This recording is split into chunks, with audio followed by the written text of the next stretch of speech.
Go. Hey, our science guy, Rick Crossland's here, and Rick, we are talking about poison ivy? Stuff that could cause you some issues outdoors. Yeah. This is what we call news you can use. Okay, all right. Well, let's get into it and sure. Tell us about it. So I spend about 5 months of the year with kids outdoors, and you probably ought to know the things that cause problems: hornets, mosquitoes. But Indiana is filled with two things that you should know about. One is stinging nettle, and this is stinging nettle I picked last night. And the stinging nettle, this one's easy to know because if you don't know it after a few minutes, you will know it. Okay. It's easy to know because leaves have three different types: either toothed, lobed, or smooth. And so, Randy, what do you think this one is? This one looks toothed.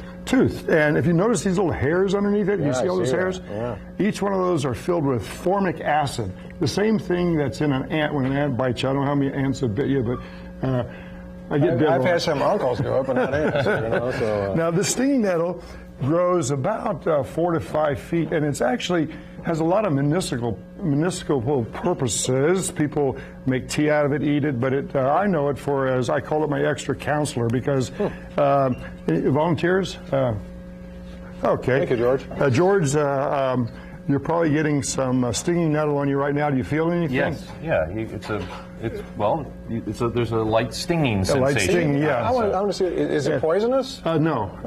Afterwards, we ask them now. Or it's not venomous either. Now, I still feel it now. Is this going to go on for a while? Yeah, it's probably about 10 or 15 minutes. But there's another plant usually. That's better than the rest of your natural life. Since it's an acid, let's put a little bit of some baking soda, which is more of a base that will actually get rid of that feeling. But some people like that feeling. Like I have a little bit of arthritis, and people use stinging nettle to stimulate your fingers, your hands, and so. And I've heard all kind of tales about keeping you awake, and I'll pass on. But this grows usually where you find stinging nettle. It's like twice as strong as cotton, so you can actually strip this and make nets or string or rope out of it. It's pretty strong, and it's a good one to know. I always call it my extra teacher. I tell the kids to stay on the trail.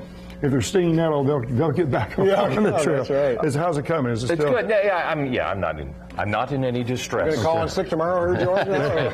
Now this plant we're not going to touch, or at least you guys aren't. This is poison ivy. I heard about that stuff. Poison ivy, and there's a couple ways to teach students. Number one, the vine. I cut this vine last night out in the woods.